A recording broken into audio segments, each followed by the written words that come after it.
कुछ पल की खामोशी है, फिर शोर आएगा।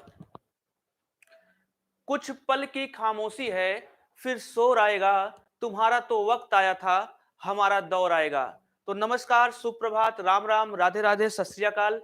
आप सभी लोगों को गुड मॉर्निंग। तो जल्दी से आप लोग लाइव आइए और फिर हम लोग अपने क्लास की शुरुआत करें। जल्दी से आप लोग लाइव आइए और अपने क्लास की हम लोग शुरुआत करें। चलिए, कौन कौन हमारे साथ आ चुका है जल्दी से एक बार कमेंट करिए और फिर मैं आज के अपने क्लास की शुरुआत करता हूं। चलिए,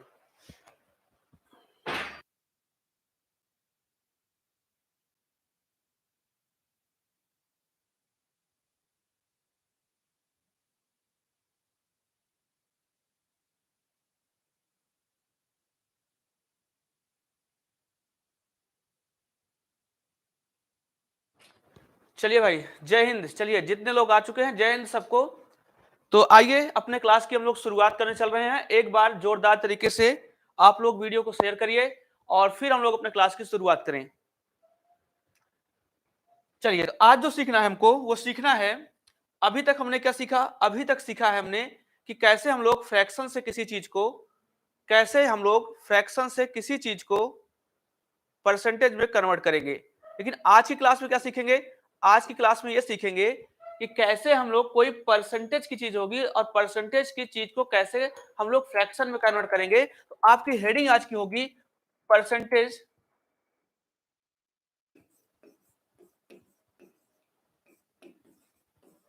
percentage to fraction, percentage to fraction, प्रतिशत से भिन्न में बदलना, प्रतिशत से भिन्न में बदलना। चलिए, जय हिंद भाई, सबको जय हिंद है। ठीक है, तो आप सभी को आज 8 अक्टूबर है और 8 अक्टूबर के दिन आपका वायुसेना दिवस होता है। तो वायुसेना दिवस की बहुत बहुत हार्दिक शुभकामनाएं आप लोगों को। और जल्दी से आप लोग सिलेक्शन पाइए और गारंटी है मेरी, इस बात का मैं वादा करता हूं, जैसे अभी तक आपने अपना प्यार बनाया है, ऐसे ही अपना प्यार अगर आप बना के रखेंगे, मैं वादा करता हूं एक एक क्वेश्चन एग्जाम से बाहर नहीं जाने दूंगा। सारे क्वेश्चन आपको, सारे के सारे कॉन्सेप्ट, सारे क्वेश्चन, सब कुछ, डिजिट बेशक चेंज हो जाए लेकिन कॉन्सेप्ट आपको इसी क्लास से मिलेंगे, ये मेरा वादा है आपसे। तो थोड़ा सा आप भी सपोर्ट करिए, एक बार आप भी थोड़ा सा लोगों को वीडियो को शेयर करिए और लोगों को जोड़िए और फिर हम लोग अपने क्लास की शुरुआत कर रहे हैं।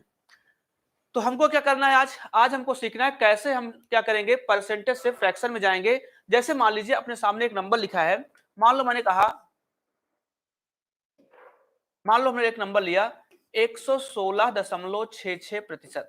चलिए, हमारे सामने एक नंबर लिखा गया है 116.66%। इसको मुझे बनाना है किसमें? फ्रैक्शन में। इसको मुझे बनाना है फ्रैक्शन में। तो कैसे बनाएंगे?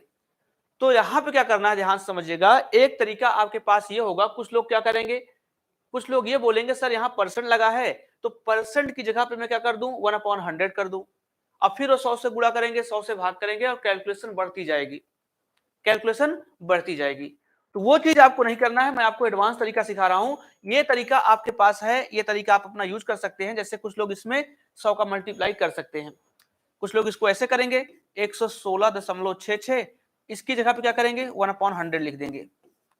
अब ये पॉइंट हटाने के लिए क्या करेंगे, ऊपर 100 का मल्टीप्लाई करेंगे और नीचे फिर से 100 का मल्टीप्लाई करेंगे, फिर टोटल डिवाइड करेंगे, फाइनली आपका आंसर आ जाएगा।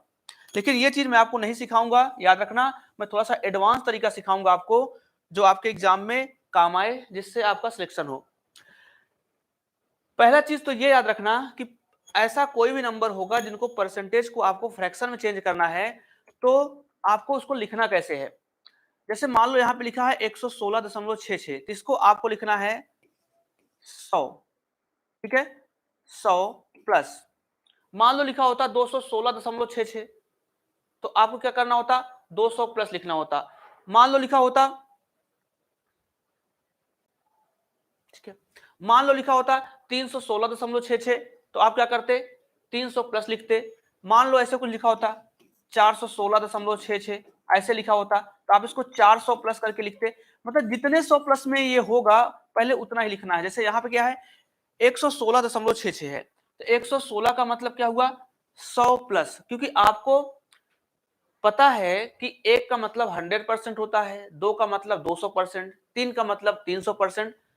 तो लेकिन यहाँ पे हम लोग परसेंटेज को फ्रैक्शन में चेंज कर रहे हैं, तो आपको वही परसेंट लिखना है, वही नंबर लिखना है जिसका आपको परसेंटेज आता है। यहाँ पे लिखा है 116.66%। क्या आप इसको 100%, ठीक है, 100%, क्या आप इसको 100% प्लस, क्या आप इसको 16.66% लिख सकते हैं? क्या आप इसको 100% प्लस 16.66% लिख सकते हैं क्या? अब कोई कहेगा सर इसको 100% प्लस 10% प्लस 6.66% लिख सकते हैं क्या?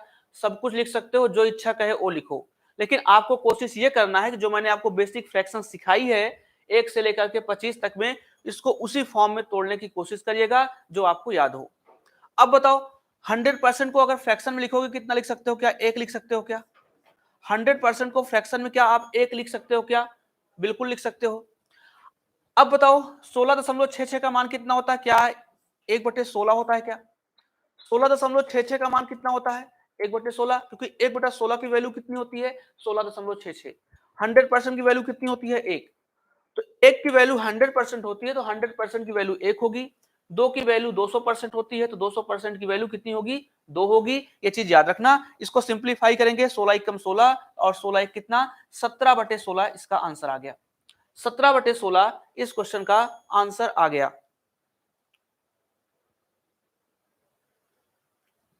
कोई दिक्कत नहीं किसी को? चलिए एक क्वेश्चन मैं लेता हूं, बताइए।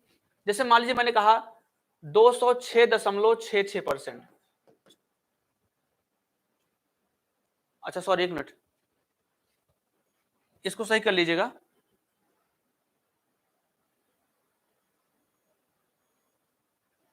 थोड़ा सा इसको सही कर लीजिएगा, एक मिनट रुकिएगा।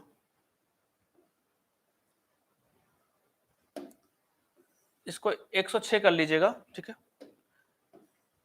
इसको आप थोड़ा सा सही कर लीजिएगा। चलिए इसको आप लिख सकते हो कितना? 100% प्लस 6.66%, ठीक है। 100% प्लस 6.66%, थोड़ा सा समझिएगा। 116 था, उसको मैंने 106 कर दिया ताकि आपको याद रहे। अब इसको कितना लिख सकते हो? 1 लिख सकते हो, प्लस ये कितने का मान है? ये कितने का मान है आप मुझे बताओ। जैसे आप लिखते हो 1/16, 1/16 को परसेंटेज में कन्वर्ट करोगे कितना आएगा? तो कहोगे 16 छक्के 96, 2/3 आएगा। तो इसको आप लिख सकते हो 6.66%। लिख सकते हो, बिल्कुल लिख सकते हो। तो इसकी वैल्यू कितनी आ जाएगी? 1/16 आ जाएगी। तो ये कितना आ जाएगा? 17/16। 17/16 आ गया, 17/16 आ गया, ठीक है। आइए अगले एग्जाम्पल पे आते हैं और अगला एग्जाम्पल लेते हैं। जैसे मान लीजिए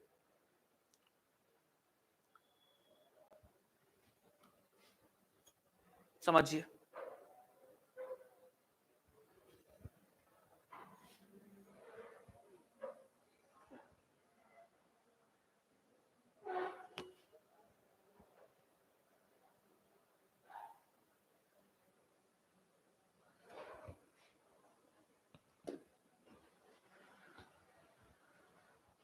चलिए कोई बात नहीं, हैंग कर रहा था, ठीक है, देखते हैं भी, ठीक है। चलिए बताइए 528, 528.56%। चलिए बताइए 528 दशमलव में 5-6% कितना आएगा? कितना आएगा? इसको कैसे लिखेंगे? अब बताओ मुझे ध्यान से, क्या इस चीज को आप ऐसा लिख सकते हो क्या? 500%, ये 500 के प्लस में है, 500% प्लस 28.56% लिख सकते हो क्या? बिल्कुल लिख सकते हो। इस 500% का मतलब कितना हुआ? आप कहोगे सर 500 का परसेंट मतलब 5, 5 का मतलब 500%, तो 500% का मतलब 5 प्लस प्लस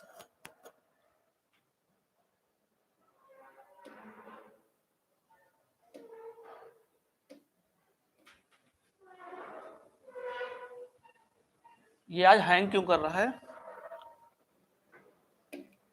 ये कितना होगा? 5 प्लस ये किसकी वैल्यू है? क्या ये 2/7 की वैल्यू है क्या? क्या ये 2/7 की वैल्यू है क्या? आप बताओ मुझे, आपने क्या सीखा था कि 1/7 की वैल्यू कितनी होती है? 14 सही 2/7% होती है। 14 सही 2/7%। या फिर इसी को आप ऐसा लिख सकते हो, बराबर में कितना? 14.28%। इसको सॉल्व करके आप इतना लिख सकते हो क्या? एक बार बताइए, इसको सॉल्व करके क्या आप इतना लिख सकते हो क्या? 1/7 का मान होता है 14 सही 2/7%, और फिर इसको सॉल्व करोगे 2/7 को 0.28 आएगा। तो 1/7 का मान ये भी होता है, 1/7 का मान ये भी होता है। क्या आप इसको ऐसा कर सकते हैं क्या? बिल्कुल कर सकते हैं। तो अगर 1/7 का मान इतना आ गया, अगर 1/7 का मान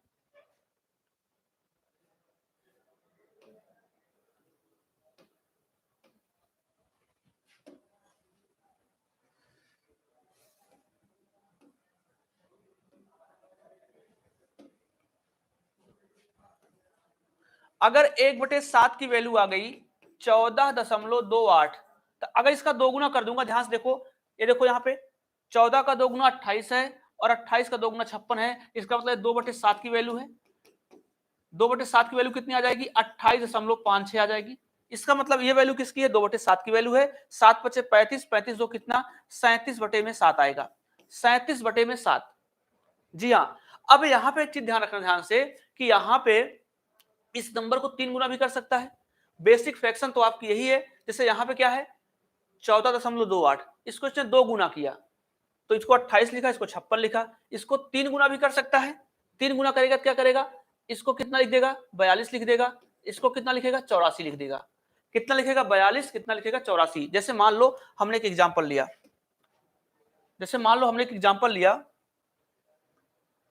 और एग्जाम्पल है आपका, मैंने कहा 742.84। ये परसेंटेज है, इसको आपको फ्रैक्शन में बनाना है। ये परसेंटेज है, इसको आपको फ्रैक्शन में बनाना है। तो कैसे बनाएंगे? आप तुरंत कहोगे सर इसको लिख सकता हूं 700% प्लस इसको लिख सकता हूं कितना? 42.84%। ये तभी आप कर पाओगे जब आपकी प्रैक्टिस होगी। और आपको पता है कि 1/7 का मान होता है कितना? 1/7 का मान 14.28 आता है। ठीक है, तो ये कितना गुना है? 3 गुना है। अगर 3/7 लिख देंगे तो ये कितना? 14 × 42 हो जाएगा, 28 या कितना? 84 हो जाएगा। इसका मतलब ये जो वैल्यू लिखी गई है यहाँ पे, ये 3/7 की वैल्यू है। 3/7 की वैल्यू, ये 7 हो जाएगा प्लस 3/7, तो 7 7 49, 49 3, 52/7 इस क्वेश्चन का आंसर होगा। 52/7, जी हाँ, 52/7 आपके क्वेश्चन का आंसर हुआ। आगे आइए, आगे सीखते हैं। स्क्रीनशॉट लीजिएगा, फिर आगे बढ़ते हैं हम लोग। अगला क्वेश्चन आपका है, चलिए, 455 सही 5/9%। 455 सही 5/9% को बनाइए किसमें? फ्रैक्शन में। बताइए कितना आएगा? तो आप तुरंत कहोगे कि 455 सही 5/9 है, तो इसको मैं लिख सकता हूं 400%। पहला नंबर तो इसको लिख सकता हूं 400%, प्लस आगे कितना लिख सकता हूं? आगे लिख सकता हूं 55 सही 5/9%। यहां तक कोई दिक्कत नहीं। ये जिस भी फॉर्म में होगा, अगर 655 सही होता 600 प्लस लिखते, 755 सही होता 700 प्लस लिखते। ये जिस भी फॉर्म में होगा उतने प्लस में इसको लिखना है, उतने प्लस में हमको लिखना है। अब मुझे बताओ ध्यान से, 400% का मतलब कितना हुआ? आप कहोगे 4 प्लस ये चीज जो लिखा है, क्या ये 5/9 की वैल्यू है? क्या ये 5/9 की वैल्यू है क्या? क्यों? क्योंकि आपको पता है कि 1/9 का मान कितना होता है? 1/9 का मान कितना होता है? 11 सही 1/9%। ये 5 गुना किया गया है, तो 5/9, 5 का मल्टीप्लाई यहां भी करेंगे तो 55 बन जाएगा, और ऊपर कितना आएगा? 5, नीचे कितना? 9। तो 55 सही 5/9 किसकी वैल्यू है? 5/9 की वैल्यू है। इसको सॉल्व कर रहे होंगे, 9 चौके 36, और 36 और 5 कितना? ये आ गया 41/9। 41/9 आ गया। 50/9 कैसे आ जाएगा? 41/9। हाँ जी, अब आंसर सही आया, 41/9 आ गया। अगला बताइए, अगला बताइए, जैसे मान लीजिए मैंने एग्जांपल लिया 726 सही 2/3%। चलिए बताइए कितना आएगा? 726 सही 2/3% कितना आएगा? कितना आएगा? आपको इसको उसी फ्रैक्शन में तोड़ना है जो आपको याद हो। आप इसको लिख सकते हो 700% प्लस 20% प्लस, क्या इसको 6 सही 2/3% लिख सकते हो क्या? लिखने को और भी लिख सकते हो आप, लेकिन आपको कोशिश करना है, आपको उसी फॉर्म में लिखना है कि जो आपको याद हो, जो आपको याद हो। ठीक है, यहां तक मेरे ख्याल से कोई दिक्कत नहीं। इसको कितना लिखोगे? 7। 20% मतलब कितना? 20/100 लिखोगे कितना? 1/5। 6 सही 2/3 किसकी वैल्यू होती है? 1/15 की। आपको पता है यहां पे कि 1/15 का मान कितना होता है? 1/15 बराबर 10/15। इसको सॉल्व करोगे, 2 बार में कटेगा, 3 बार में आ गया 6 सही 2/3%। तो 1/15 का मान इतना हो गया। अब एलसीएम लेके सॉल्व कर लो। एलसीएम कितना आ जाएगा? एलसीएम तो 15 ही आएगा, तो यहां 15 आ जाएगा, 15 सत्ते 105 हो जाएगा, प्लस 3 आ जाएगा, प्लस 1 आ जाएगा, तो 105 103 8 109 109 बटे में 15 आ गया। आंसर कितना? 109 बटे में 15। 109 बटे में 15। बताइए, यहां तक क्लियर है आप लोगों को? कमेंट करिए, बताइए यहां तक क्या सब कुछ क्लियर है? जल्दी से बताइए। और उसके बाद बहुत सारे एग्जाम्पल लेने हैं, बहुत कुछ समझाना है। यही आपकी बेसिक फ्रैक्शन है, इन पे प्रैक्टिस करिए, नोट्स बनाइए। वादा करता हूं कि कोई क्वेश्चन बाहर से नहीं आने दूंगा। चलिए आगे बढ़े, अगला बताइए।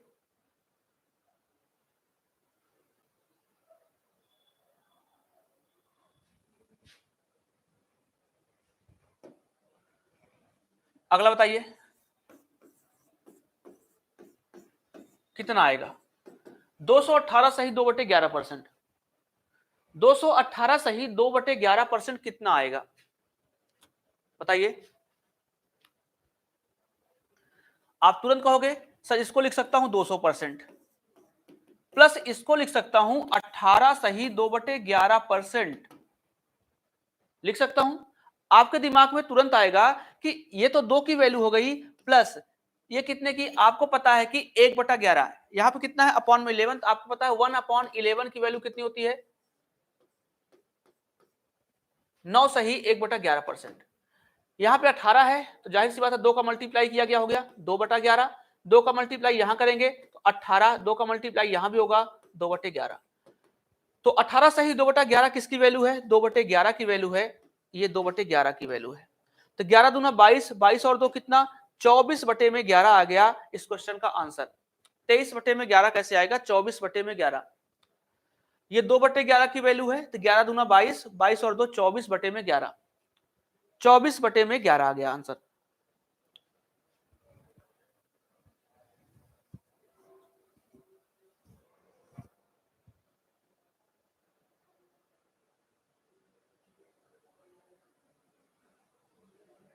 चलिए आइए अगला बताइए। 142 सही 6/7%। बताइए कितना आएगा? 142 सही 6/7% कितना आंसर आएगा? तो आपका तुरंत जवाब आएगा कि सर इसको लिख कितना सकता हूं मैं? इसको मैं लिख कितना सकता हूं? आप तुरंत कहोगे सर 100% तो लिख सकता हूं।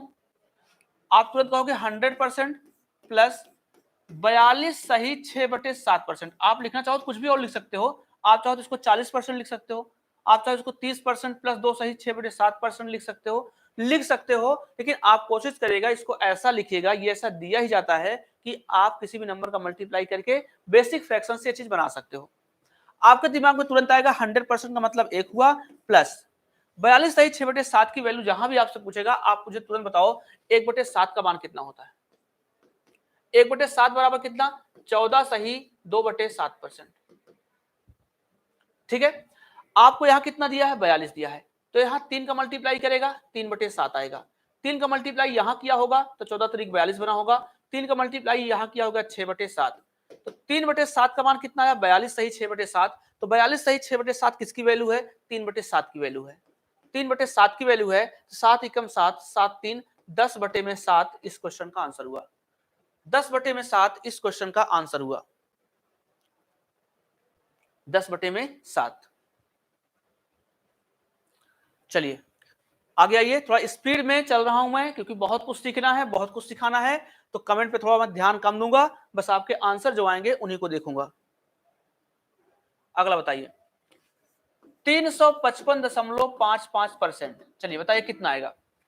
355 में 5-5% कितना आ जाएगा, कितना आएगा? तो आप तुरंत कहोगे सर इसको लिख सकता हूं 300% प्लस इसको लिख सकता हूं 55.55%। 300% का मतलब 3 हो गया, प्लस 55.55%, ये कितना आएगा? 55.55%। आप बताओ मुझे, आप कहोगे 1/9 की वैल्यू कितनी होती है? आप कहोगे 1/9 की वैल्यू 11 सही 1/9%, 11 सही 1/9%, या इसी चीज को सॉल्व करके आप लिखोगे 11.11% लिख सकते हो, लिख सकते हो।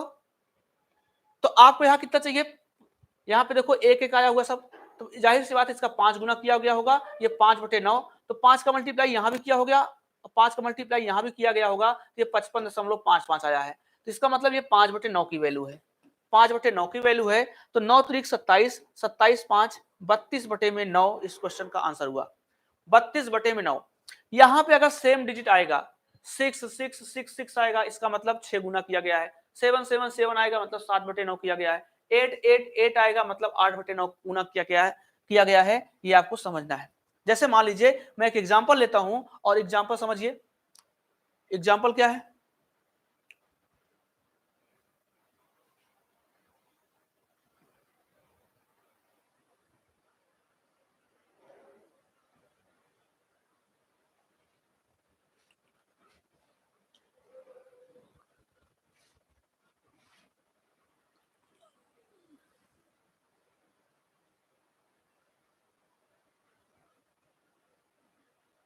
एग्जांपल मान लो मैंने ले लिया 755.55%, 755.55%, या फिर मैंने ले लिया 866.66%।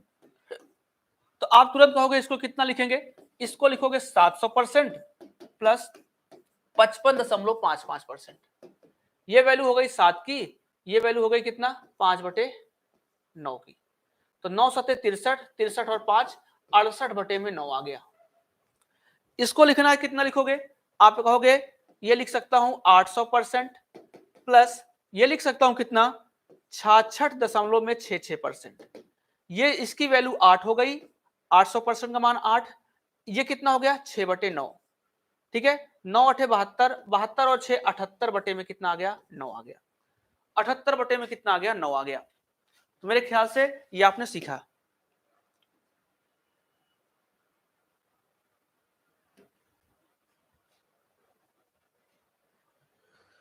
चलिए अगला बताइए, अगला बताइए।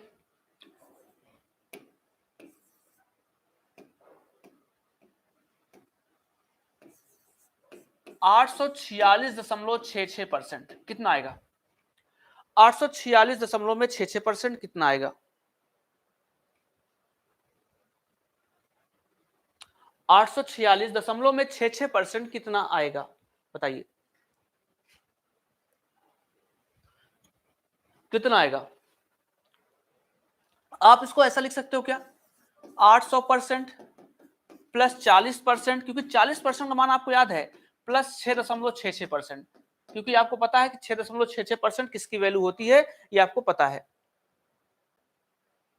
ये आपको पता है। ठीक है, तो आप कहोगे किसकी वैल्यू है? ये 8 हो जाएगा। 40% मतलब 2/5 हो जाएगा। 6.66 मतलब कितना? 1/15। 6.66% मतलब कितना? 1/15 हो जाएगा। ठीक है, यहां तक बात क्लियर है? बिल्कुल यहां तक क्लियर है। इसको एलसीएम लेंगे और एलसीएम लेके सॉल्व कर देंगे, आपका आंसर 8 आ जाएगा, आपका आंसर आ जाएगा। एलसीएम कितना होगा? एलसीएम 15 होगा, तो 15 ठेक 120 प्लस 6 प्लस 1, आंसर आ गया 127/15, 127/15। चलिए बताइए, यहां तक सब कुछ क्लियर है क्या?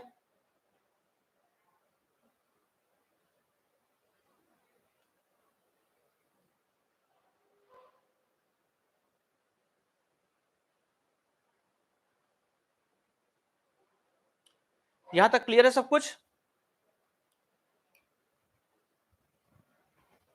तो ये था आपका कि कैसे हम लोग परसेंटेज वाले डाटा को कन्वर्ट कर रहे होंगे फ्रैक्शन में, और पिछली क्लास में आपने सीखा कि कैसे हम लोग फ्रैक्शन को कन्वर्ट करेंगे परसेंटेज में। तो जिन्होंने अभी तक कोई क्लास नहीं देखी है वो पहले वीडियो को देखें, दूसरे को देखें, तब तीसरा वीडियो देखें, तब उनको समझ में आएगा। क्योंकि अब मैं जो शुरू करने चल रहा हूं, इसी पूरी जो आपने पूरा परसेंट सीखा है, इसी का पूरा पूरा मैं सार उसमें लेके जाऊंगा। अगर ये आपको आता रहेगा तभी आप क्वेश्चन को कर पाएंगे, और नहीं कर अगर आएगा तो उसका मतलब क्वेश्चन आप नहीं कर पाएंगे। तो सीखिए, एक चीज और सिखाता हूं ताकि मैं कल से क्वेश्चन की शुरुआत करूंगा, तो एक चीज मैं और सिखा रहा हूं, देखिए कैसे। ये चीज आप नोट लगा के लिख लीजिएगा अपना, ये चीज आप अपना नोट लगा के लिख लीजिएगा कि परसेंटेज में होता क्या है कि जिसकी तुलना करते हैं, जिसकी तुलना करते हैं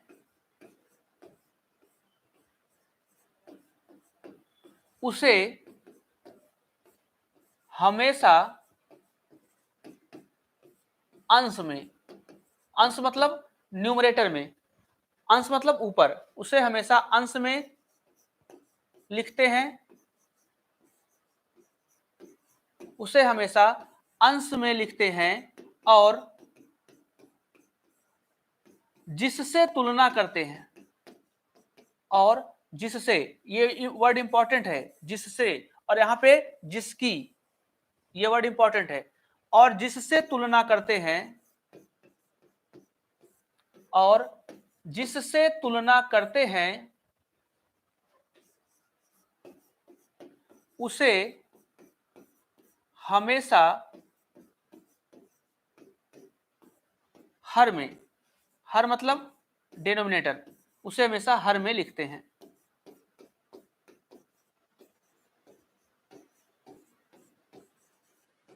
उसे हमेशा हर में लिखते हैं, ये चीज याद रखना। आपको केवल अंडरलाइन क्या करना है, इस बात को बहुत ध्यान समझिएगा, यहां से आपके पूरा परसेंटेज जो आपका होगा इसी पे बेस्ड होगा। कह रहा है जिसकी तुलना करेंगे उसको हमेशा अंश में लिखेंगे। अंश मतलब आपको पता है, जैसे मैंने लिखा a अपॉन में b, तो a क्या होगा, a आपका अंश होगा, अंश मतलब आपका न्यूमरेटर होगा। ये क्या होगा, ये आपका हर होगा, हर मतलब डिनोमिनेटर। तो जिसकी तुलना करेंगे उसको हमेशा हम लोग ऊपर लिखेंगे यानी अंश में लिखेंगे, और जिससे कंपैरिजन कर रहे होंगे उसको हमेशा हम लोग क्या करेंगे, अपॉन में लिखेंगे यानी कि हर में लिखेंगे। अब इस पे बेस्ड मैं एग्जांपल लेता हूं और तब आपको समझाता हूं। ये बहुत इंपॉर्टेंट टॉपिक है, याद रखना, ये मोस्ट इंपॉर्टेंट लाइन लिखी गई है, ये मोस्ट इंपॉर्टेंट लाइन है। क्यों? क्योंकि पूरा परसेंटेज आपका इसी लाइन पे चलेगा। जो आपने याद किया डाटा वो आपका कैलकुलेशन बढ़ाएगा, और पूरा परसेंटेज आपका इसी लाइन पे चलेगा। तो ये लाइन बहुत अच्छे से समझिएगा, इसको नोट करिएगा कि इसमें कहना क्या चाहता है। जैसे मान लीजिए, तो कैसे करेंगे देखिए, जैसे मान लीजिए आप एक एग्जांपल नोट करिए। जैसे मान लीजिए इंटर में, आपने इंटर का एग्जाम तो दिया होगा, इंटर में मान लीजिए आपने पाया 300 नंबर। कितना पाया? 300 नंबर। कितने में से पाया? 500 में से। तो मैं आपसे बोलूं कि जो 300 है, 300 500 का कितने प्रतिशत है? 300 500 का कितने प्रतिशत है? कितने प्रतिशत है? 300 is what percent of 500? 300 is what percent of 500? 300 500 का कितने परसेंट है? एक एग्जांपल अपने दिमाग में हमेशा सेट करके रखिएगा, वो आपका एग्जाम होगा, चाहे हाई स्कूल का ले लीजिए, चाहे इंटर का ले लीजिए, किसी का। मान लीजिए आपने इंटर की परीक्षा दी, इंटर में आपने 300 नंबर पाया, लेकिन 300 कितने में से पाए हैं आप? 500 में से पाए हैं। तो मैं आपसे बोल रहा हूं कि 300 500 का कितना परसेंट है? 300 500 का कितना परसेंट है? तो मैंने क्या बताया, जिसकी तुलना करेंगे उसे हमेशा ऊपर लिखेंगे। यहां कंपैरिजन किसकी कर रहे हैं? 300 की। 300 की कंपैरिजन कर रहे हैं तो 300 को हमेशा कहां लिखेंगे? ऊपर लिखेंगे। और किससे कंपैरिजन कर रहे हैं? 500 से कर रहे हैं। किससे कंपैरिजन कर रहे हैं? 500 से कर रहे हैं, इसे हमेशा नीचे लिखेंगे क्योंकि 300 नंबर हम पाए हैं, लेकिन किसमें से पाए हैं? 500 में से पाए हैं। तो 300 को ऊपर लिखेंगे, 500 को नीचे लिखेंगे, और किसी भी चीज को परसेंट में बनाने के लिए उसको हम लोग 100 से मल्टीप्लाई कर देते हैं। 100 से मल्टीप्लाई करेंगे तो आप इसको सॉल्व कर रहे होंगे, 2 जीरो से 2 जीरो कट जाएगा, इसको सिंप्लीफाई कर रहे होंगे तो आप कहोगे 60% आ गया। 60% आ गया। आप अपना अपना नंबर लिख करके, जितना नंबर आप इंटर में पाए होंगे, यहाँ पे नंबर लिखिए, यहाँ पूर्णांक लिखिए, और फिर आप इस प्रोसेस से गुजरेंगे तो आपको आपका परसेंट मिल जाएगा। दूसरा तरीका ये होता है कि जहां पर जिसके पास में का लगा होता है उसको हमेशा नीचे लिखते हैं। जिसके पास में हिंदी में का है और इंग्लिश में क्या होता है? ऑफ है। इंग्लिश में ऑफ लगा होगा और हिंदी में का लगा होगा तो वो चीज हमेशा नीचे आती है और बाकी जो बचता है वो ऊपर जाता है। इसको हमेशा याद रखना कि अगर ऐसा कुछ भी आएगा, लेकिन हाँ, हर क्वेश्चन में आपको इंग्लिश में ऑफ और हिंदी में का नहीं दिखेगा। ये आपको समझना होगा कि यहाँ पे कंपैरिजन किसकी की जा रही है और कंपैरिजन किससे की जा रही है, ये चीज हमेशा याद रखना। जैसे मान लीजिए मैं एक और एग्जांपल लेता हूं। जैसे मान लीजिए मैंने कहा दो व्यक्ति हैं, एक व्यक्ति मान लो ए है, एक व्यक्ति ए है,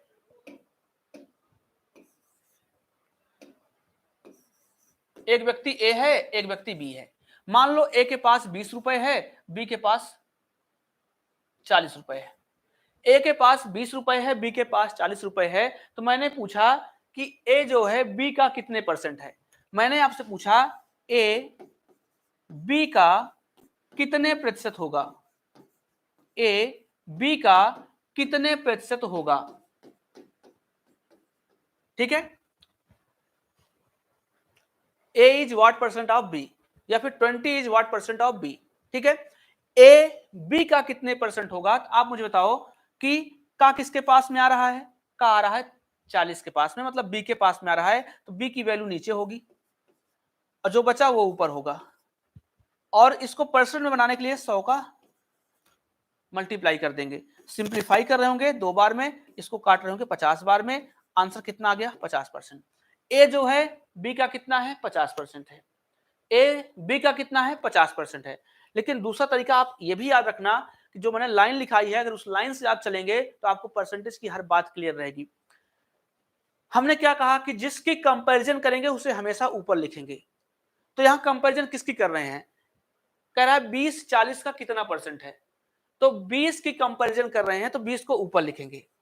लेकिन 20 की कंपैरिजन किससे कर रहे हैं हम लोग? तो 40 से कर रहे हैं, 40 को हमेशा नीचे लिखेंगे और इसको परसेंट में बनाने के लिए 100 का मल्टीप्लाई कर देंगे और सिंप्लीफाई कर रहे होंगे तो आ गया 50%। सिंप्लीफाई करेंगे तो आ गया 50%, सिंप्लीफाई किए तो आ गया 50%। ठीक है, जैसे और समझिए एग्जांपल। जैसे मान लीजिए मैंने एक नंबर लिया, मैंने आपसे कहा कि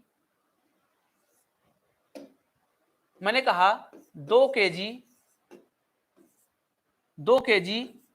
5 केजी का कितने प्रतिशत होगा। 2 केजी 5 केजी का कितने प्रतिशत होगा, कितने प्रतिशत होगा। ठीक है, 2 KG is what percent of 5 KG. 2 KG is what percent of 5 KG. Jain भाई, तो यहां क्या समझना है आपको? का किसके पास लगा है? 5 के पास लगा है, तो 5 वाली वैल्यू नीचे आएगी, 2 ऊपर जाएगी। लेकिन आपको यह समझना है कि का की ये सब छोड़ दो। किसी क्वेश्चन में इंग्लिश में ऑफ लगा होगा, किसी क्वेश्चन में हिंदी में का लगा होगा, लेकिन बहुत सारे क्वेश्चन ऐसे आएंगे जिसमें ना तो का लिखा होगा ना तो इंग्लिश में ऑफ लिखा होगा। तो वहां पे आपको समझना पड़ेगा खुद से कि कंपैरिजन हम किसकी कर रहे हैं और किससे कर रहे हैं, ये चीज याद रखना।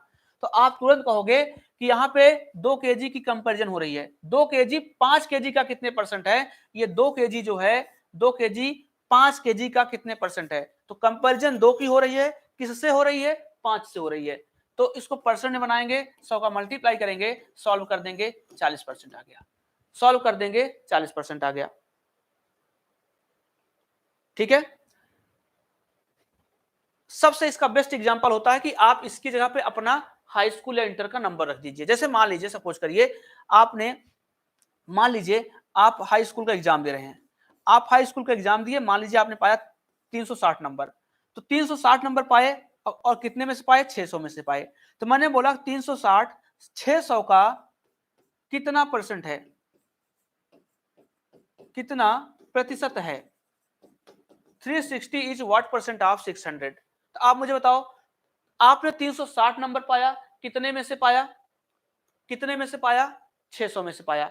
तो यहां कंपैरिजन किसकी हो रही है? यहां कंपैरिजन हो रही है कि अगर आपने 360 नंबर पाया है तो कितने में से पाया है? 600 में से पाया है। तो 360 नंबर इसकी कंपैरिजन हो रही है, किससे हो रही है? 600 से हो रही है कि 600 में 360 का कितना परसेंट होगा। इसको सॉल्व करने के लिए 100 का मल्टीप्लाई कर देंगे, 2 जीरो से आपका 2 जीरो कट जाएगा। इसको सिंप्लीफाई कर रहे होंगे तो 60% आपके क्वेश्चन का आंसर हुआ। 60% आपके क्वेश्चन का आंसर हुआ। 60% आपके क्वेश्चन का आंसर हुआ। ठीक है, 60% आपके क्वेश्चन का आंसर हो गया। तो मेरे ख्याल से यहां तक कोई दिक्कत आपको नहीं हुई होगी। चलिए एक एग्जांपल और लेता हूं। जैसे मान लीजिए मैंने लिख दिया ऐसे, मैंने कहा 30 मिनट, बताइए 30 मिनट एक दिन का, 30 मिनट एक दिन का कितने प्रतिशत होगा? कितने प्रतिशत होगा? चलिए बताइए 30 मिनट एक दिन का कितने प्रतिशत होगा? कैसे सॉल्व करेंगे? अब आपको पता है इस क्वेश्चन में तो का लगा हुआ है, एक दिन के पास में का लगा है तो एक दिन तो नीचे आ जाएगा और ये ऊपर रहेगा। तो यहां पे क्या है कि आपको क्लू मिल गया है, लेकिन बहुत सारे क्वेश्चन ऐसे आएंगे उसमें आपको क्लू नहीं मिलेगा। तो आपको समझना पड़ेगा अपने आप से कि कंपैरिजन किसकी हम कर रहे हैं और कंपैरिजन किससे कर रहे हैं। तो यहाँ पे 30 मिनट की कंपैरिजन हो रही है, 30 मिनट को ऊपर लिखेंगे और कंपैरिजन हो किससे रही है? एक दिन से हो रही है, तो एक दिन को नीचे लिखेंगे, एक दिन को नीचे लिखेंगे। ठीक है, इसको परसेंट बनाने के लिए 100 का मल्टीप्लाई करेंगे। लेकिन एक चीज हमेशा याद रखना, यूनिट हमेशा सेम होनी चाहिए। यूनिट हमेशा सेम होनी चाहिए, मतलब ऊपर अगर मिनट तो नीचे भी मिनट, ऊपर अगर दिन तो नीचे भी दिन, अगर ऊपर घंटा है तो नीचे भी क्या होगा? घंटा आएगा। ठीक है, तो इसको चेंज कर लेंगे, ये ऊपर 30 मिनट हो जाएगा। अब एक दिन में कुल मिला के 24 घंटे होते हैं, तो 24 घंटे एक दिन में 24 घंटे होते हैं और हर घंटे में 60 मिनट होते हैं, तो 24 गुणे 60 कर लेंगे आप। तो ऊपर भी मिनट नीचे भी मिनट। इसको परसेंट में चेंज करने के लिए 100 का मल्टीप्लाई, इसको सॉल्व कर रहे होंगे, 30 दूना 60। तो ये आ गया आपका कितना? 100 बटे में कितना? 48 आ गया। 100 बटे में 48 आ गया। इसको और सिंप्लीफाई आप कर सकते हैं। ठीक है, इसको आप और सिंप्लीफाई करके इसका आंसर आप दे सकते हैं। कितना आएगा बताइए? ठीक है, सिंप्लीफाई और कर लीजिए, 4 से काट लीजिए, 25 बार में कट जाएगा, 4 से काट लीजिए 12 बार में, तो आ जाएगा कितना? 12 दूना 24, 2.083%। तो 2.083% आपके क्वेश्चन का आंसर हो गया। 2.2 नहीं आएगा भाई, 2.083, 12 दूना 24 एक आएगा, फिर भाग नहीं जाएगा 0 बार में, फिर 83 आ जाएगा। ठीक है, तो ये आज का आपका टॉपिक था, ये बहुत इंपॉर्टेंट है, याद रखना। अब हम लोग क्या करेंगे, जितना कॉन्सेप्ट था परसेंटेज का वो मैंने सिखा दिया है। अब अगली क्लास में हम लोग क्या करेंगे, आपके सामने जो पीपीटी के क्वेश्चन हैं, ये सारे क्वेश्चन हम लोग क्या करेंगे, अब कल वाली क्लास से करना शुरू करेंगे। ये सारे क्वेश्चन जितना आपने सीखा है, अब हम लोग इस पे बेस्ड बहुत सारे क्वेश्चन होंगे, उन सारे क्वेश्चन को हम लोग करेंगे, लेकिन आज की क्लास में नहीं, कल की क्लास से। तो उम्मीद है आपने सब कुछ सीखा है, अच्छे से रिवीजन करिए, आपके पास टाइम है अभी, और फिर हम लोग कल इसकी शुरुआत करेंगे। चलिए आगे आपकी क्लास कंटिन्यू होगी, तब तक के लिए थैंक यू, जय हिंद।